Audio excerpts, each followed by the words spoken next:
Hey there, my friends. Derek here from Bomb Socks with more Bomb Bites, where we feast upon the words of Christ one bite at a time.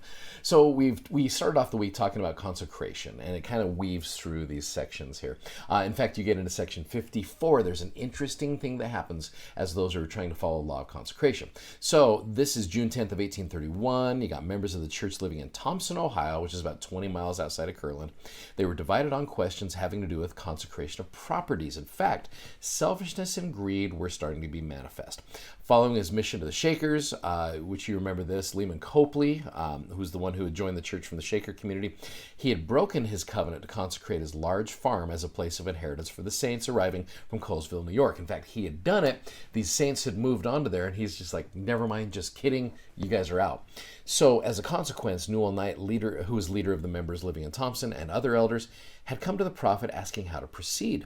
The prophet inquired of the Lord and received this revelation, which commands the members in Thompson to leave Lehman Copley's farm and journey to Missouri, which we will talk more about tomorrow. So this new law of consecration requires a person to sacrifice things that they value so that everyone can be built up, including the person who sacrificed. But that creates some trials and some difficulties that could come with it when people, back out of it right there. So now hop over to section 56, and again, there's some dealing with properties here. The section heading tells you a little bit about Ezra Thayer, Frederick G. Williams' farm. There's some stuff going on here that's tough. So verses 1 and 2, I think, help understand this new law and kind of what is expected of members of the church. It says, "Hearken, O ye people who profess my name." That's an interesting statement. "Saith the Lord your God, for behold, mine anger is kindled against the rebellious, and they shall know mine arm and mine indignation in the day of visitation and of wrath upon the nations." In verse 2, "He that will not take up his cross and follow me, and keep my commandments, the same shall not be saved." So it's interesting. We don't speak of the cross very often in our faith, but it's a powerful metaphor. So what does it mean for someone to take up his cross and follow me? Well, I went to the Bible dictionary and I looked up cross, and this is interesting. You look what's brought up here. It goes through, it talks about it's a wooden structure upon which Jesus was crucified. We know that. Many of the world now think of it as a symbol of Christ's crucifixion and atoning sacrifice. However, the Lord has established his own symbols for his crucifixion and sacrifice, which is the bread and water of the sacrament. I used to think that when you see someone wearing a cross, you kind of are like, why are they doing that? But that is a person's belief in Jesus Christ. And so when you see someone outside our church who is wearing a cross, it's not a bad thing. They're showing how they believe in Jesus. Well, continuing here, it says, "In the scriptures, those who take up their cross," here's the answer to that question, "are those who love Jesus Christ so much that they deny themselves ungodliness and every worldly lust and keep his commandments." So how does a member of the church in 2021 deny themselves ungodliness and every worldly lust? Well, and that's a tough one in the world that we live in, where when you got worldly lust all over the place, it's a tough one, but you deny yourselves those things. This here, why is it so hard to take up your cross, but why is it so necessary for us to do this? Now, I saw this on a Christian website. I thought it was interesting. So you got all these people carrying their crosses, and you got this guy who gets tired. "Lord, please cut it down a little more. I'll be able to carry it better." And then it's cut down. "Lord, thank you so much." And so now there he is. He's carrying his cross, doing just fine. He's whistling. And then you get to this great chasm, this bridge right here, where these individuals are able to cross.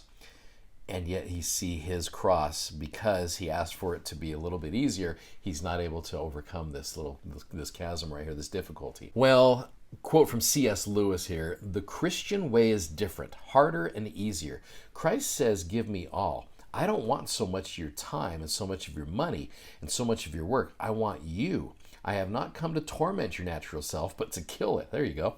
"No half measures are any good. I don't want to cut off a branch here and a branch there. I want to have the whole tree down. I don't want to just drill the tooth or crown it or stop it, but to have it out. Hand over your whole natural self, all the desires which you think innocent as well as the ones you think wicked. The whole outfit. I will give you a new self instead. In fact, I will give you myself. My own will shall become yours." Which is interesting, because here these saints are obeying the law of consecration, and it's difficult.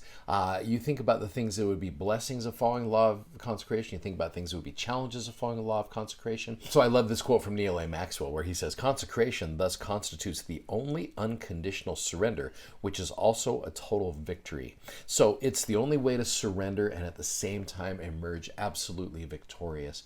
In fact, as you give, and this is the principle of consecration, as you give, it is often returned to you even better. Great quote from President Benson here, Ezra Taft Benson, years ago. He said, "Try as you may, you cannot put the Lord in your debt, for every time you try to do his will, he simply pours out more blessings upon you. Sometimes the blessings may seem a little slow in coming. Perhaps this tests your faith, but come they will, and abundantly. It has been said, cast your bread upon the waters, and after a while it shall come back to you, toasted and buttered."